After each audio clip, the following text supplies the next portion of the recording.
Welcome to the Clarity Digital Podcast. I'm your host, Al Sefati, and in this episode, I had the privilege of chatting with Ed Collins, an advertising veteran, marketer, educator, and entrepreneur. With decades of experience at top agencies and a current focus on AI-powered advertising solutions, Ed offers incredible insights into the ever-evolving world of marketing. Let's dive in. Hi, Ed. How are you doing today? I'm doing great. How are you doing? I am doing great, thank you. And thank you for coming to our podcast. I really appreciate your time. You and I work in the same building, so I know you pretty well. But if you don't mind introducing yourself for our audience, I see on your LinkedIn you've been in the marketing field for a long time. Perhaps you can go over your experience and your background. Yeah, let me go way back and then I'll take you to current times. I'm not going to go through all the gory details, but I studied at Cal Poly Pomona and I have a degree in business. About 15 years later, I went back and got my master's degree in communications. So that's my educational background. Primarily, I've worked in the advertising agency world. And I've been at a number of big agencies, some mid-sized agencies, and some startups. But some of the agencies I've worked for are DDB, Y&R, Chiat, Faucon Belding, so some of the bigger agencies. And I elevated to the point where I was executive vice president on the Lincoln Mercury account at Y&R. So that's my agency background. More recently, I've become a teacher at Chapman University. I've actually been doing that for about 11 years now, but I teach advertising there. I'm an adjunct professor, actually within Dodge Film School at Chapman University. And so I'm teaching seniors that are studying advertising that are going into the advertising field. So people are kind of getting prepped, getting ready to go in. So that's the most recent, but the very most recent, and maybe the reason that I'm here, is I'm a co-founder and the CEO of an AI audio production company that's now getting into video and some other things called Firebay Studios. And we launched that about 2 years ago. And I did that in tandem with two other co-founders that are in their mid-20s, a gentleman named Garrett Cahill and Kaveen Jayamana. And they are absolutely brilliant tech gurus, as I like to call them, very well-versed in AI. So we'll get into this in a minute, but so I've taken my background, my 30 plus years in advertising and marketing, and now the new technology with these two gentlemen, and we've kind of brought that together to look at where there are opportunities within advertising to deploy AI technology to make things more efficient, to speed things up, and to save money for our clients. That's super awesome. In fact, if you don't mind, I'm going to share my screen and show your website. Oh, cool. Just want to make sure I'm on the right website. Is this the right website? That's the right website. Cool. Maybe like very quickly, you can tell us about specifically what it does. And obviously, you can create radio ads in 30 seconds, and you have some of your clients and network here. So basically, you use AI to create ads and give it, voice and accent and stuff like that. Is that what it is? Am I understanding it correctly? Yeah. So in a nutshell, let me give you just a bit of background here and you'll understand why we're doing what we're doing. Sure. My experience in advertising, to produce a radio ad, this is really what we started doing, we're expanding out, but to produce a radio ad, and I went back into the market, did some research and talked to production companies. It takes about a week to produce an ad and it costs about $1,500. So what we did is we built a platform, Kaveen and Garrett built a platform, a proprietary platform that takes AI technology and allows us to take that process and build an ad literally in minutes. And we're talking about the record that we have, the fastest ad we produce is 17 minutes. So instead of a week, it's literally about an hour or so generally to get it to what we think is perfect. But it takes AI technology. And the way I describe it is if you are a producer in advertising or a copywriter and you have a voice actor that you're bringing in to do the voice for your script, say a radio ad, you know in your mind how you want it to sound when you're writing it. You can kind of envision what it's going to sound like. And when you bring an actor into a recording studio, you give that actor direction. I want you to emphasize this part of the script, or I want you to elongate this area in the script, whatever that might be. This platform allows you to do that. It puts the complete control in the hands of the copywriter or the producer, the person making the ad, so that you can get that nuance out from a synthesized voice that sounds as human as you and I sound right now. But there's all kinds of different options. It's young, middle-aged, old, male, female, all kinds of different accents from around the world, Mhm. different dialects within different languages, 32 different languages. So we Wow. really have empowered the creative people to make ads as lifelike and as human sounding as they ever have in a fraction of the time for a significantly lower amount of money and at that same quality. And sometimes even we think it's even better with the technology. So, but that's what you can do on the platform. You can get on there. What we thought was going to happen was this was going to be kind of a SaaS play, Yeah. build the technology, and we thought we would have a subscription model where advertisers get on and just do their thing. What we found is, man, ad agencies are so busy. There's so many different things that they're doing. They preferred to actually give us the script and really use us as a full production studio and have Yeah. us produce the ad on their behalf, which is what we've been doing. We have clients doing both, but we're seeing that there's a greater appetite and greater demand for us to just produce the ads for the clients. Very cool. Firebaystudios.com. Firebaystudios.com. Actually, we're going to be launching a new website here in the next week or so. But Even though my agency is very small, we work with larger clients, and I can attest that I like to outsource things as much as I can, especially if it's not within my core expertise. And we don't do radio advertising, but in the past people have asked. So it's good to have solutions rather than another agency that you can refer business to. Maybe we can kind of work using AI, work with you, like in case if one of our paid search or paid social clients also wants to do radio advertising. So this could work that way. Do you work with you said you work with a lot of ad agencies, but do you also work with like the directly as well? we do. Our primary clientele is either an advertiser, so that's a client, Mm-hmm. or an ad agency that does advertising on behalf of a client, or Mm-hmm. a production studio. The ones that an agency will outsource to, not outsource, that's not the right word, but partner with certain aspects of the production completed. And we have clientele in each of those categories. One of the key things in this, the thing to remember, in an advertising agency, about 80% of your cost is labor. It's Yeah. human resources. Mm-hmm. So where we can offload the cost of labor and lower that overall impact to an agency, it's financially advantageous for them to do that. So that's a real win for us, is we have basically a fixed cost with our clients. We're able to move very quickly, but even if it took us 3 days to produce an ad on their behalf, it wouldn't cost them a penny more because it's a fixed rate. So they don't have to worry about revisions or changes or modifications, things like that, the clock is ticking with the staff sitting there for 12 hours in a day, and they're paying that person on the clock. We have innovators like you guys that are creating this awesome products. But in general, what's going to happen with marketers with all these AI innovations? It's the $1 million question. I had a meeting earlier this week with an owner of an ad agency that I think was kind of feeling it, that there's a lot of risk. There's a lot of risk where technology can replace a lot of what I consider to be the analog approaches of the past. Where I think the value for an ad agency is, or in marketing, is in creativity and in problem solving.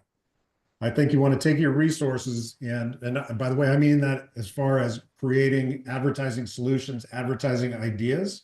I don't think the technology, at least today, is not in a position to do that.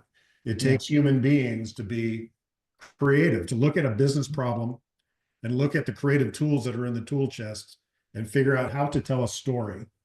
That's a really important part of this thing. I think if I were running an advertising agency today, that's where I'd want to lean in. I want to be really putting a staff together, problem solvers, business problem solvers, and storytellers. When it comes to the mechanics of actually producing something or mechanically spending time on some of the drudgery within any company, if we can bring technology to the table, I think that's just smart. And it doesn't mean it's replacing staff. It doesn't mean it's going from 100 people down to 20. It may mean I'm taking 20 of the people that were doing some of the more monotonous less value driving parts of the organization, I'm able to replace that with technology and take those people and reallocate them to where there is value for my clients, areas that do differentiate an advertising agency or a marketing firm, and that's in the creativity and solving their clients' problems, and then in telling stories. So that's the exciting part to me, is there's a reallocation. It's like, going through the Industrial Revolution, machines were going to replace everybody. Well, they didn't. We were able to mechanize things. We were able to accelerate things and build, in mass quantities. People were reassigned and were re-educated and learned how to kind of adjust their positions and just be really valuable to their employers. I think that will continue to happen. Yeah, I agree with you. And I think it's also going to, while it's going to take some jobs away, it's also going to create new jobs and new opportunities. Let's just take this podcast that I just started. Before launching this podcast, I've been wanting to do some sort of videos and podcasts for a long time, but editing them it's been very time consuming and expensive. And now, thanks to AI, there's AI powered editing softwares out there that I utilize to make it happen. So obviously, it's created new opportunities. Every change, some old things are going to go away, but it's going to replace with the new things. That's how our world works. While I'm cautious and a little bit concerned, at the same time, I'm optimistic that it will create a lot of new opportunities. What are your thoughts on that? Yeah, I agree with you. I do agree with you. I think that in my adult life, there have been three milestone shifts. And I think the first one was, well, the internet. I mean, the internet obviously changed the entire world forevermore, and it connected people everywhere. People are leaning on it and dependent on it in many different ways, in a good way and sometimes in not a great way. So the internet, the launch of the internet. And the next thing was the smartphone, the iPhone. Yeah. And all you have to do is look around and how people are behaving. They're in their phone all the time. That can be problematic. Algorithms are consuming us and occupying our minds all the time. But the iPhone, think about that, changed everything to this minute. AI is the next one, and AI is probably the biggest one. So, look, I didn't freak out when the internet came in. I thought it was the coolest thing ever. When the iPhone came in, it was really fantastic. AI, I think we should have that same kind of mindset with. It's a great new technology. And by the way, we tend to singularize AI as a thing. Well, it's not. It's very diverse. Sure. In the way that the technologies are either coming to us or being presented or being utilized. Some are good, some are bad. There's a lot of risk in this, but that's kind of the way it is. I'm not living in the risk world. I'm living in the application world. How do we use the technology to improve? Sure. I'll tell you one thing that I do with my students. I say this to every one of my classes. You basically, when it comes to AI, and now these are aspiring creative people. So these are people that are writers and designers and producers. They're making creative content mostly. So you've got three options here with AI. Number one is you can receive it and welcome it and absorb it and figure out how to apply it and use it. That's number one. Number two is you can reject it altogether and say, not for me. I don't advise it. And number three is you can just be naive about it. Now, numbers 2 and 3, if you're doing that, you're going to get run over by this train. It's not coming out. It's already here. It's here. And I just suggest we all kind of get comfortable with it, but mostly learn about it. Do some research. It doesn't take that much, but do some research on what it is. Learn about, okay, there's some risks inherent in this and understand that. Protect yourself. Let's be smart about it. And then there are other ways to deploy it right now. ChatGPT is a great one. Yeah. I mean, I'm starting to use ChatGPT just to sort of refine certain things that I'm doing. I'm using it as a search engine. I'm using it as a comparative analysis tool. It works great. So it just makes my life simpler. And I'm sure, look, in education, hey, there's some risk in that. When I give an assignment to write a 30-second script on a BMW ad, it'll take you 10 seconds to do it on ChatGPT. But, when I'm trying to convince these guys, I'm trusting you. Don't do that because you're shortcutting your education. You need to really get into it to learn. But look, man, there's a risk inherent everywhere. We should be smart with it, but I'm very excited about it. I think the deployment of it, my hands have been in this machine of creating ads and working on this side. I typically am not a creative person. I'm typically work more on the business side of things, but I've had the pleasure of making ads, and it's just been a lot of fun. It's been a lot Yeah. of fun. So yeah, that's what I would Yeah, say. it's not hard to learn, at least using it. I'm not saying that you're going to become an AI engineer, but utilizing it and knowing the solutions out there. I wanted to launch an AI-based data analyzer just because I felt like we're a marketing agency. We have a couple of data scientists as a contractor on a payroll whenever we need stuff given to them. They're more on the expensive side and they're often not very available. And I've been wanting to kind of not replace them, but find some sort of solutions before elevating it to them. Whenever we have statistical questions, data science questions. And the other day was actually another podcast with someone else. I learned a new tool called Julius.ai, which exactly that's what it is. It's a data scientist tool. And I'm like, okay, great. I don't have to make that tool anymore because, creating a SaaS product can be very difficult and expensive. And it's not my focus. I'm running an agency here. And I was very excited about it because now I have a tool that can double check some of our reporting, some of our work. Sometimes the clients come and ask a question that I already know the answer to, but it's good to back it up with data. And spending a lot of time in spreadsheets or whatever, it's not the best use of my time. So now you can use AI to help you tell that story. I'm actually excited about it. And I think one of the things that I think people need to know, especially marketers, is that you want to be very passionate about what you do for a living, but you also have to have a sense of detachment to tools and technologies you use because they're going to keep changing, right? So this is what I think I'm trying to remind myself that things keep changing. It's not like the old days where you had to learn a tool and you're a master at it. That tool is probably outdated, right? And I think you got to have this curiosity with you as a marketer. But having said that, I have another question to you about academia. When I was in school, I studied computer science, and then I tried to pursue my MBA and realized it was going to be expensive, and I didn't do that. But when I was in computer science, and this is back in late 90s, I graduated in 2002. I thought that academia was a little bit behind in technology. I often argued with some of my teachers, why do I have to learn this C programming language where there's Java out? A part of that was because the teachers are outdated. There was a lot of politics and they would work really hard to hold you back. Is it like that in the marketing field, or has it changed? You teach at a university. That's a great question. That's a really good question. And I agree with you. And so again, let me talk specifically about Chapman University. Hmm. That's my experience. So I'm an adjunct professor. Don't get fired.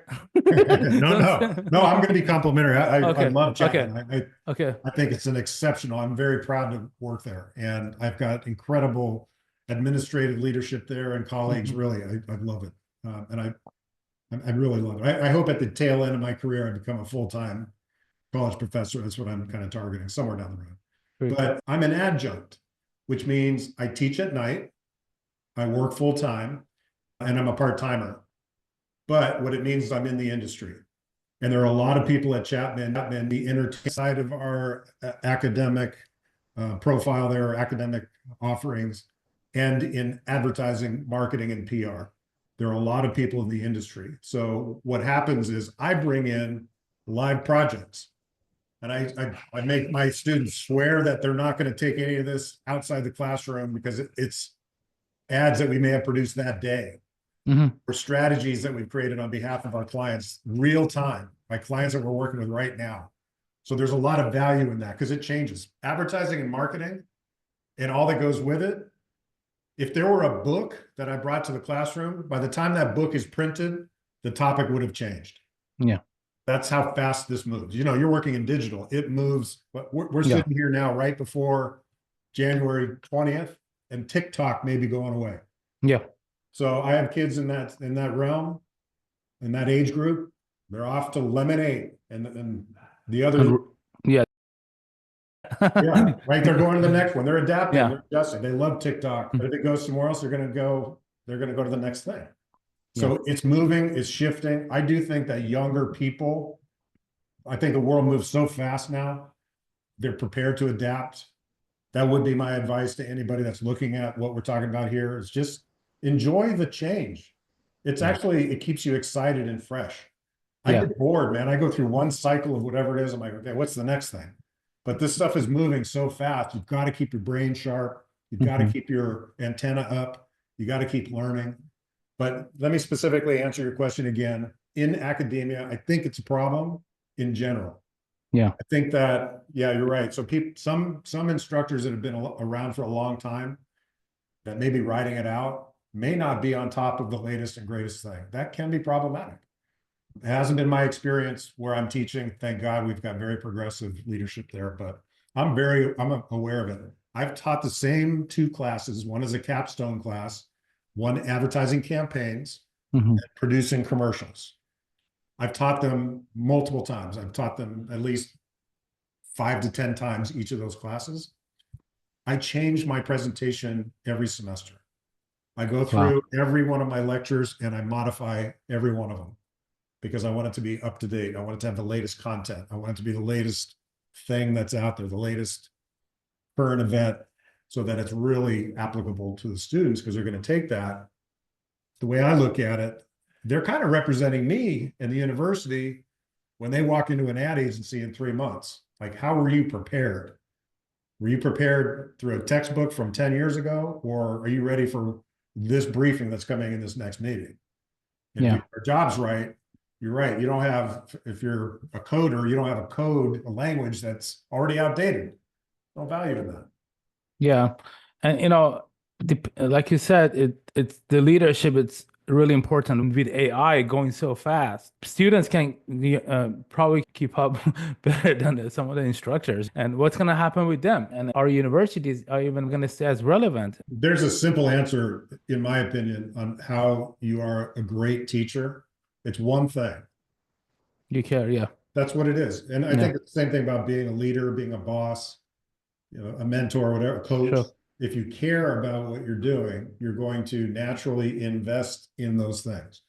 And you're going to invest in modifying your materials. You're going to invest in you being in the market and doing your own research Yeah, about what's going on with change. So you can be, like I said, I don't know if I said this here. I'm saying it in another meeting I had today. One of the reasons I got into what we're doing right now is because of teaching. hmm I try to stay ahead of my students by what's coming next.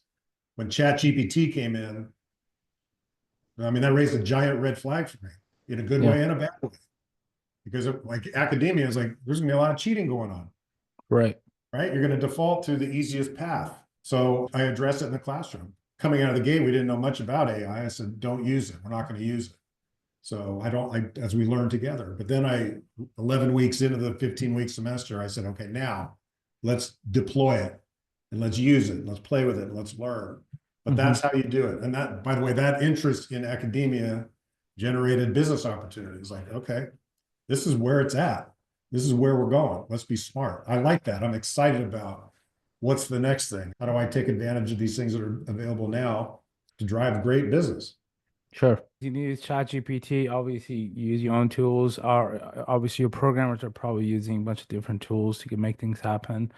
Do you use any other tools for your marketing or even teaching? Well, starting with teaching, I use ChatGPT to help refine some of the things I'm doing. Mhm. I need to get better in the visuality, things like Sora that are coming in. I think Right. once they become a little more refined, or Canva, or different things that are available. I haven't used a lot of that, but as far as the words, the text, the written description and I don't really heavily rely on this, but the written word in a lecture, I've been using ChatGPT, and I usually disclose that Yeah. when I'm telling a student, like, look, this is how I'm using it, and this is how you can use it. This is what I think is the right way, and maybe not the right way. Here's what I think is high integrity. Here's what may be a little gray. You got to be careful with that. hmm So that's mainly what I'm doing in academia, but still in my lectures.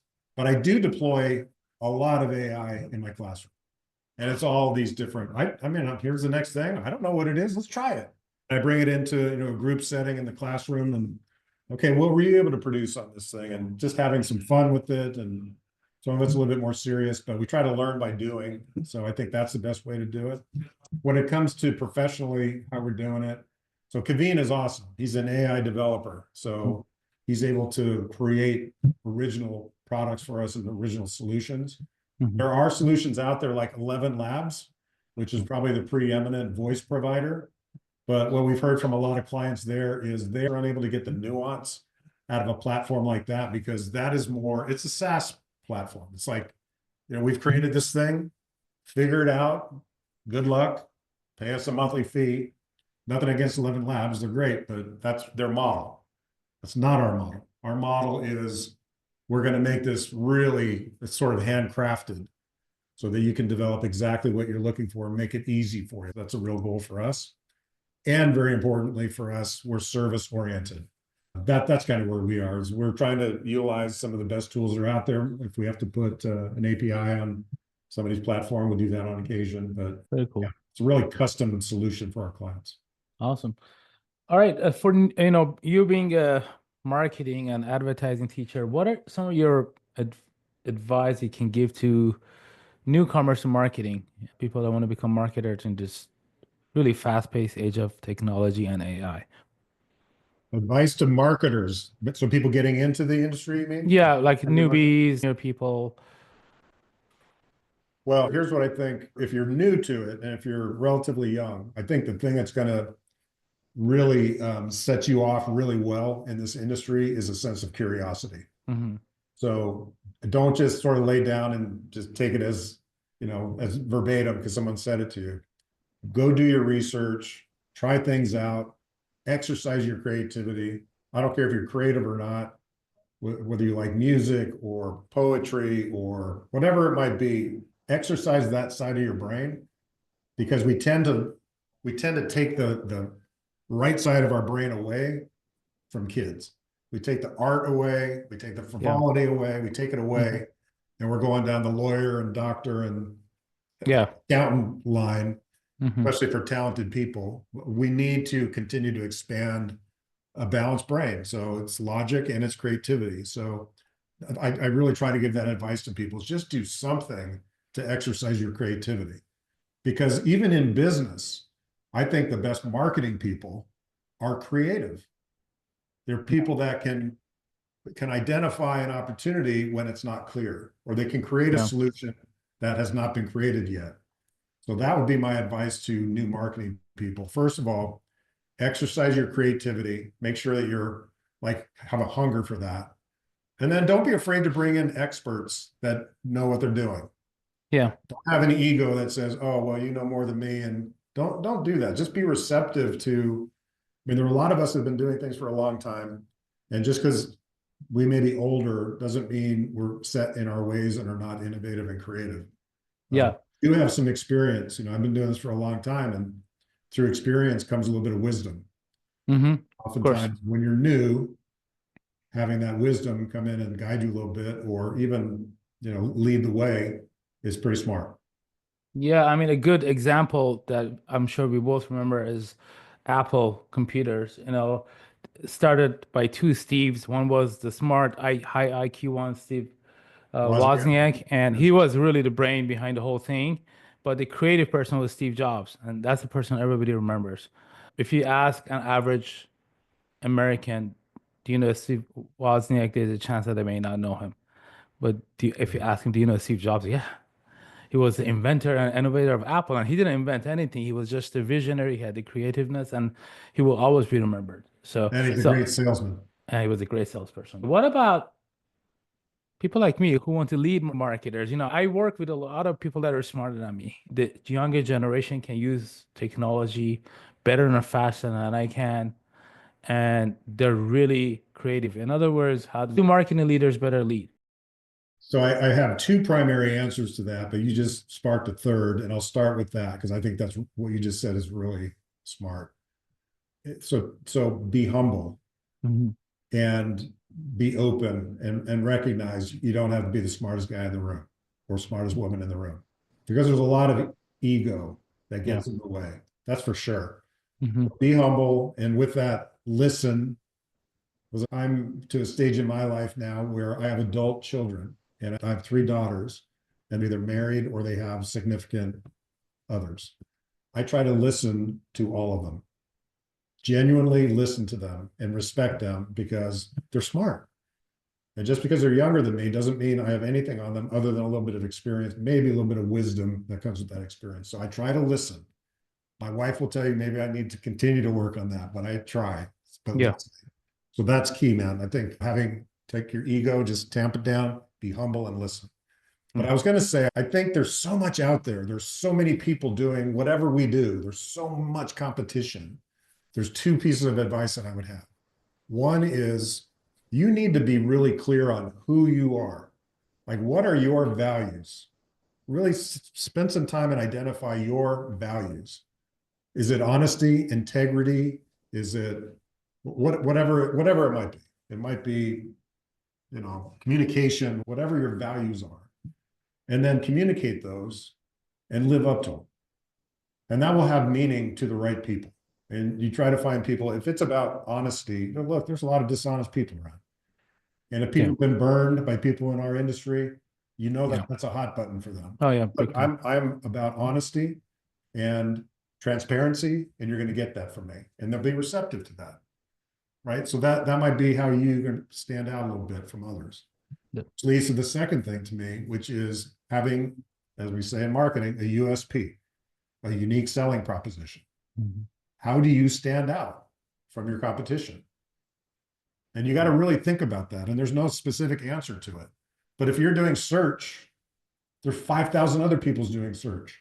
More like 50,000. Yeah. I mean, we're working in the performance marketing sector, right. A lot of clients now. So what makes one performance marketing agency better than another? Well, they're going to tell you we drive better results. Okay. How? If that's true, if you have the greatest ROI in the industry, show me. Give me some data here, support it, and let's see it. And if that's what you're standing on, you need to deliver on that. Right. So, we're the most creative company, or what is your uniqueness? And you need to really play that up. You need to build around it. You need to invest in it. You need to communicate it. You need to deliver on that. But what makes you unique? And it doesn't mean you're the only one on planet Earth, but it may differentiate you from your nearest 5 competitors, whatever that might be. We call that blue ocean strategy, by the way, trying to find the blue water, not the chum water where all the sharks are bloodying the water, but the blue water where nobody else is. So try to find that, what's unique about you that has value to your clients, and really invest in that. Make sure you have the right people on your staff and the right partners that you're bringing in. And you try to find those kinds of clients that value what you're bringing. And then that match your values and what you're about with people that value those same things. Those last a long time, those relationships. The other ones can be, a business or a creative booty call, Yeah. They're in and around them, they don't last long. Awesome. And I guess, I know we could be talking about, you obviously teach this and do this for a living, and so do I. I don't teach, but I do this for a living. We could talk about marketing and AI for a long time, and we should have you again on our podcast. But where can people find you? Obviously on your website that we showed earlier. Where else people can find you? Yeah, well, first of all, if anybody wants to contact me, I'm happy to take an email or LinkedIn invitation. So I'm on LinkedIn, pretty active there. You can get the Firebay Studios on LinkedIn, or me personally. Email address is ecollins, ECOLLINS @firebaystudios.com. You can shoot me an email anytime. I'm certainly respond. Or you can get me at my Chapman email is ecollins@chapman.edu. Other than that, I'm focusing on building this company. That's where my energy has been focused. And by the way, it ain't easy. Yeah. It is not easy. It's kind of 24/7. So that's what I'm trying to invest in to make sure we get this thing going. We've been fortunate. We have I wrote a note to another prospect that we're about to do some business with. And I said, listen, you're not the first one we're working with, just so they didn't feel like they're the guinea pig. Mm-hmm. I think we had about 50 different either agencies or clients that we worked directly with in about 18 months, which I'm really proud of. And our team has worked really hard to do that. And like I said earlier, I think that we would and I know this, we hear this from our clients, we're doing a very good job on their behalf. Because we care about them, we care about what we're doing, and we're really invested in the quality and delivering what we're promising. So yeah, it's been a fun run. We're now looking to expand. We are expanding more into video. Yeah. I was social going to ask that media. next. Are you going to get into video? Yeah. We are. We wanted to focus on audio and really perfect that coming Yeah. up. And I think no one's perfect, but we think we've gotten to that point. Yeah. The market really starts to drive primarily to social media. Yeah. And one of the things that we see, so we can add create content, but B, add audio to content. And you know that the impact numbers really substantially grow when there's audio attached to. Sure. We're trying to make that, affordable. We're trying to make that the next thing. And video, the same thing. We've created some really interesting video solutions for our clients, and we brought some new people in. So I'm excited about that too. Yeah, video is a new SEO. I've released articles and stats on our blog about how Gen Z performs a lot of their search in TikTok and YouTube. They don't even go to Google. So video, you got to be out there, whether that's the digital, and obviously they consume a lot of video content. Mr. Beast wants to buy TikTok, like the fact that someone could just become a billionaire off just creating videos. That's it. Mr. Beast did a pretty good job with it, didn't he? He did an amazing job. So, yeah, video is where it's at. And that's something that we are trying to get into more, obviously, with this podcast, but also other opportunities and for our clients as well. By the way, if I may, Of course. this is another area talking to young people. And I'm, again, saying this to every one of my students. And even if you weren't one of my students, if you're of that age, make content. Make content. Make content. And even if you're never going to be a content creator, make content and build a website for yourself. And again, express yourself creatively, even if you're not creative. I can make things because, I'm seeing students now coming into my industry, and the more content they can create and then they know what to do with it, the more valuable they are. Yeah, I agree with you. And I'm glad that you teach them to also make a website, because the website is your own media, because whereas social media is your earned media. Like if TikTok goes away, here's your content is gone away. But if you have your own website, now you own that content, right? So no one's gonna ban your website. So that's a really good advice. I appreciate the time. We're running out of time. We should have you again. It was a pleasure and honor to have you. Thank you so much. You have a great day. Thank you, Al. Appreciate you having me, man. Take care. Take care. Bye-bye.